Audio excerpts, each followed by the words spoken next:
Hi. Hi, this is Devlog for the latest changes on Paradise since the interactive fiction competition. So, right after the competition, I released version 1 that include a bunch of bug fixes and first changes, and I'm just going to run through most of them. First of all, the lobby changed, so it's no longer Inner Haven. Now it's called the Book of Ghosts, and it's much more straightforward and linear. So people were getting lost in the tutorial before. Now it should be more easy. So as you start, you just have to leave. You end up in the Book of Ghosts, and here you see a vessel that brings you back to where you were, and also Other Tales, which is where we're going. And in here, in Other Tales, we have 3 destinations. Here, the Tale of the First Teapot is a sort of tutorial place that speaks of 4 things you can do in Paradise. And it's pretty straightforward, and it should kind of like teach people on what the thing is about. And here, the Adventures of Maeve are closed. Oh, here, the Forgotten Tale needs a vessel that I don't have at the moment, and you can find it inside Paradise. And the Atlas, which I'm going to show you in a minute. And the Atlas now is more interesting. It's a list of bookmarks that sends you in different places in Paradise.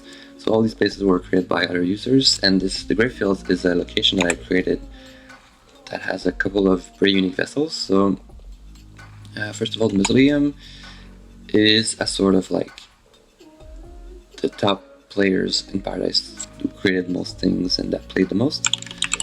And that changes dynamically. You have a small bell you can chime, and that sends a message to everyone in Paradise that you are here. I'll just stretch this. And I forget what the monolith does. Oh, the monolith is a list of tasks and issues that I'm currently working on. So right now there's no issues since I closed most of the bugs I had. And in the milk thing is pretty interesting. It's kind of like a wildcard thing where if you touch the reflection, it kind of like shuffles your vessel name. So now I was a kettle and now I'm at China Tea Kettle. So it does these kind of like weird rename schemes. So for instance, if I make a paradox of myself and rename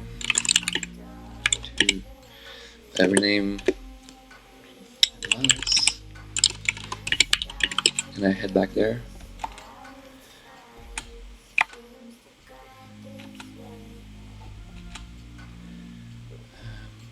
And I do it again.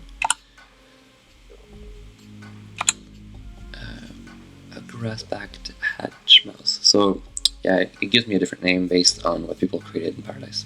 So I think I made this for, I guess, teapots who would come here and then they would just be named Teapot, and using this they will kind of like shuffle their names around, which is nice. Alright, so in 1.0, one of the first things I did is to clean up the item and timeline things that wasn't on the right before, and now it's at the bottom here. This is my inventory. Right now I have nothing, and this is a timeline, so if I say hello, it'll just end up here so anyone can see it. What else? So I created a bunch of icons like this one that shows this changes based on where I am. So if I'm in a paradox, it'll look like a send thing, anyway, this thing, and it gives you an idea on your completion level. So right now I'm a circle because I have no program, no node. If I go back in here and I add a node.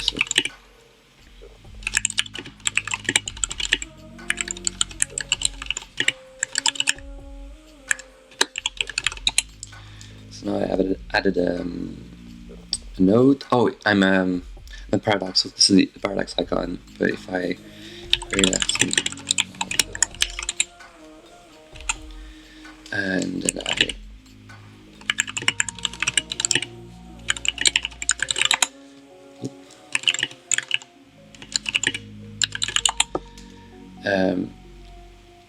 now my icon is like a circle because I added a node. If I add a program and so on, it changes.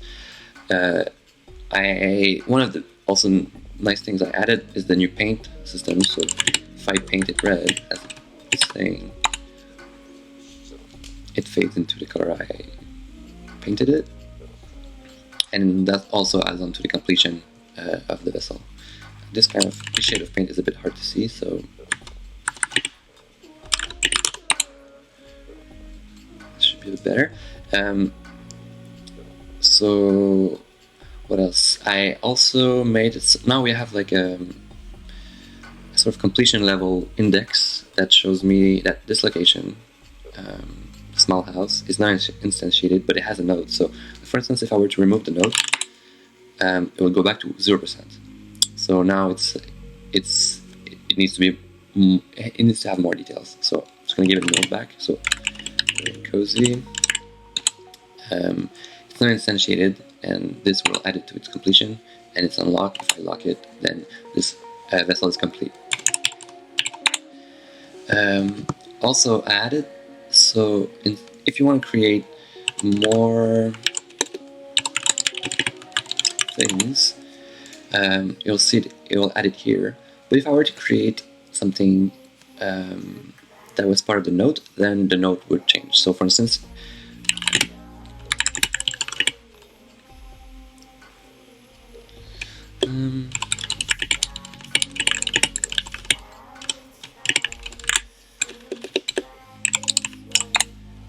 so here it talks about a living room, which we cannot enter, but if I were to create a living room, then the living room becomes highlightable and we can enter the living room. So here it says 0% a living room is about to be purged. So that means, oh, I'm still working on the amount of hours left, but from the moment where you create a vessel, you have 72 hours to give it a note or give it some detail. Anyone can also add on to the vessel and improve it to make it sure that it doesn't get purged. But for instance, now this vessel has no node, has no program, so it is going to be removed unless I do something with it. And here I can see that these vessels are going to be removed. So it's a good way, using the item, it's easy to go to places that are going to be removed and just kind of like add a node and make sure that this does not get removed. Alright. One thing I added as well is the ability to add line breaks in the nodes. So the line breaks is simple, it's just .b. So this is as section 2 line. So now we have 2 line, and there's a nice line break here. So that's a thing that everyone was asking me about. What else? I'm not sure if the search function was here before, but if I search for a teapot. Oh yeah, okay, so the search function only looks for things that I've created. But I think if I just search the living room, yeah, it sends me to my living room. So if you created something and you lost it, you can just search it by name. What else? There's now a label here that shows how many players are online, and small visual fixes like if I type leave, it scrolls back to the top of the window. I did some changes with programming. So let's say if we use the toaster, if we look at the toaster, and we program the node, and we will program it to do. How can we do that?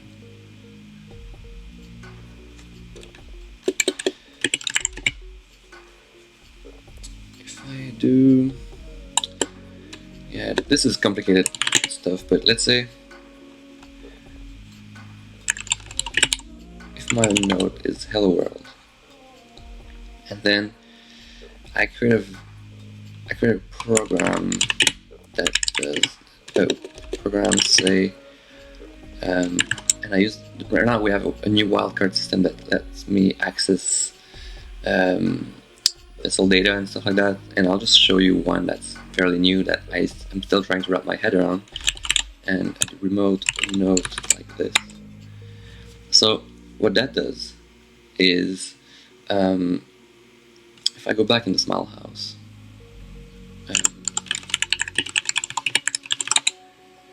and then I call, oh sorry, I forgot to take the toaster's ID.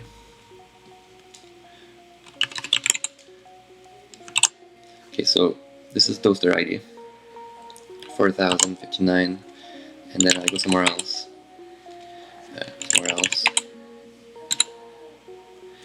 and I call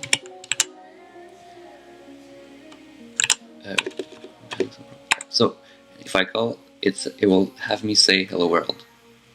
And what happened here is that when you use the call command, it triggers the program of a distant location, and I can pass it variables and also use wildcards in it. And in this case, I called this program that says its node. So you see, you can do these kind of like crazy things. This sort of stuff is used in Hiram's vessels, and you can see a bunch of examples of that in the Atlas. I'll just show you one last thing. So if I go back in the Atlas,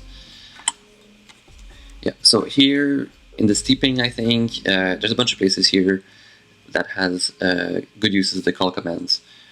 I think I use it a lot in the Underbridge town. And yeah, the last thing I want to show is a lot of people forget that you can pick up a page of the Atlas. So this location is one of the most like one of the hubs of the world. So coming here, and if you take a page of the Atlas, it gives you a page of from the Atlas. So if you take it, it sends it in your inventory here, and from wherever you are in the world, you can just use the page, and it will send you back into the Atlas, and that is pretty useful. You can create your own warps, and you can craft your own bookmarks like this, but this one is very useful, and I recommend picking it up before you leave the Book of Ghosts. Alright, thank you.